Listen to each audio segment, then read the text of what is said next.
Jangan lupa subscribe YouTube channel Metro TV News dan jangan lupa nyalakan notifikasinya.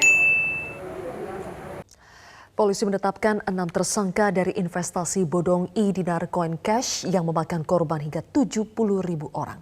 Sejauh mana penyidikan yang telah dilakukan kepolisian dalam kasus investasi bodong EDC Cash ini? Kita sudah terhubung dengan Karopenmas Polri, Brigjen Pol Rusdi Hartono. Pak Rusdi, selamat malam. Selamat malam, Mbak Zilvia. Baik, Pak Rusdi, apa saja peran 6 orang yang sudah ditetapkan sebagai tersangka dalam kasus investasi bodong EDC Cash ini, Pak? Baik, Mbak Zilvia, dapat kami jelaskan.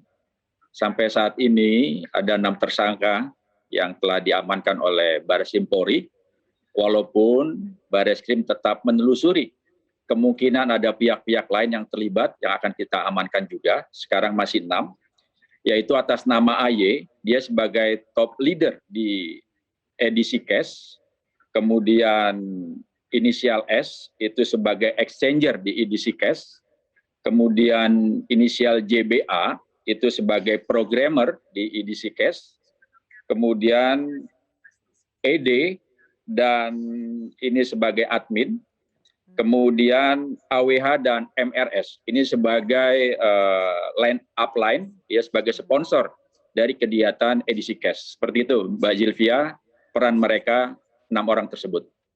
Oke, Pak, sebetulnya modus penggelapan atau penipuan dana nasabah yang dilakukan oleh para tersangka ini seperti apa sih, Pak? Mereka tentunya mempromosikan keuntungan-keuntungan yang tidak seperti biasanya ketika investasi itu dilakukan secara normal. Karena yang dimunculkan oleh mereka, keuntungan 0,5% per hari, 15% per bulan ini sangat menarik. Sehingga nasabah ketika ingin ikut, mereka akan mendownload dulu aplikasi yang ada di Play Store.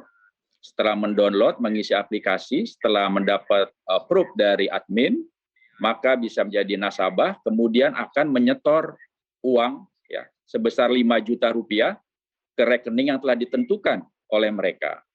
Dari 5 juta ini, 4 juta itu sebagai investasi awal, berarti mendapat 200 koin, kemudian 700.000 rupiah ini sebagai bonus sponsor. Line up ini mendapat bonus langsung 700.000 rupiah. Kemudian yang 300.000 rupiah itu sebagai uang sewa cloud per bulannya.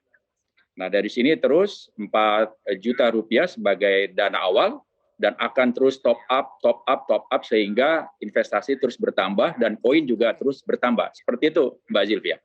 Oke, Pak Rusdi, kalau status hukum dari EDC Cash ini sebetulnya seperti apa, Pak? Berdasarkan penelusuran dari Barreskrim Polri, ternyata EDC Cash ini tidak mendapat izin dari pihak yang berwenang, baik OJK maupun Bapepti, tidak mengeluarkan izin daripada kegiatan EDC Cash. Artinya adalah bahwa aktivitas EDC Cash selama itu ilegal. Masyarakat telah terjerat dalam aktivitas perusahaan ilegal ya untuk investasi dalam hal ini, Mbak Zilvia. Oke, kalau dari pengakuan para nasabah setelah 2,5 tahun baru mulai muncul masalah. Kenapa, Pak? Kenapa setelah 2,5 tahun baru ada masalah? Ya karena ini masalah hal yang tentunya tidak bisa dipertanggungjawabkan dengan keuntungan yang tidak masuk akal. Pada akhirnya, pada ujung-ujungnya akan mempersulit pengembalian daripada EDC Cash kepada para nasabahnya. Ini terjadi. Mulai November 2020, mulai kesulitan untuk membayar hak kewajiban-kewajiban terhadap para nasabah, sehingga puncaknya pada bulan Maret, para nasabah ini melaporkan kasus tersebut ke Barreskrim Polri. Seperti itu, Mbak Zilvia. Kalau kita lihat, Pak Rusdi, polisi kan sudah menyita aset-aset tersangka ya, Pak. Ada mobil sport, ada rumah, dan sebagainya. Apakah memang aset-aset tersebut dibeli dalam kurun waktu berjalannya investasi EDC Cash ini, Pak? Benar sekali, Mbak Zilvia. Jadi barang bukti yang telah diamankan bermacam-macam tadi, setelah kita telusuri dan berdasarkan keterangan para tersangka ini, barang-barang tersebut dibeli atau didapat daripada dana nasabah tersebut. Seperti itu. Oke, sejauh ini berapa total kerugian yang sudah dialami para nasabah? Kan tidak semua nasabah ya Pak, kan ada 70.000 lebih nasabah tapi yang melapor sejauh ini baru belasan. Berapa total kerugian dari pelapor dan kalau dihitung dari jumlah nasabah yang ada yang sampai 70 ribuan itu, berapa kira-kira perkiraan kerugiannya Pak? Tentunya kami masih menelusuri jumlah nasabah yang dirugikan, kemungkinan akan bertambah dari 70.000 itu. Untuk sementara, kerugian yang dapat dihitung oleh Barreskrim, walaupun ini kemungkinan besar akan bertambah, itu sekitar 62 miliar rupiah kerugian para nasabah itu. Sekarang masih telusuri dan kemungkinan nasabah akan bertambah dan juga kemungkinan kerugian juga masih akan bertambah.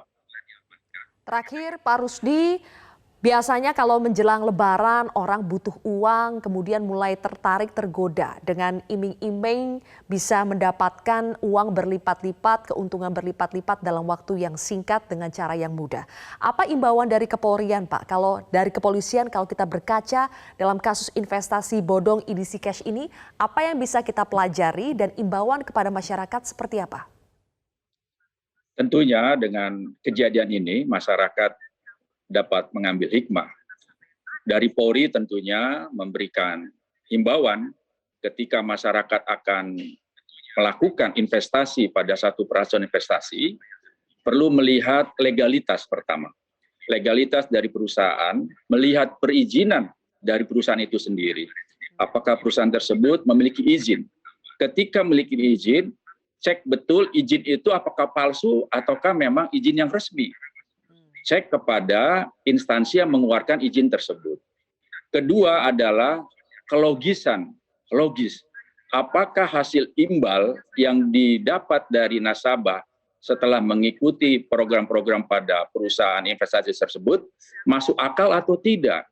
Ketika tidak masuk akal, itu patut dicurigai. Seperti itu. Kemudian tentunya ketika masyarakat menemukan perusahaan investasi yang mencurigakan, segera lapor kepada aparat kepolisian untuk menindaklanjutinya. Dan yang terakhir, tidak kalah pentingnya, masyarakat jangan main hakim sendiri. Serahkan kepada kepolisian, karena ketika main hakim sendiri, tidak akan menyelesaikan masalah, malah akan memunculkan masalah yang baru. Demikian, Mbak Sylvia. Terima kasih imbauannya Karopenmas Divisi Humas Polri, Brigjen Pol Rusdi Hartono telah bergabung bersama kami di Prime Time News hari ini.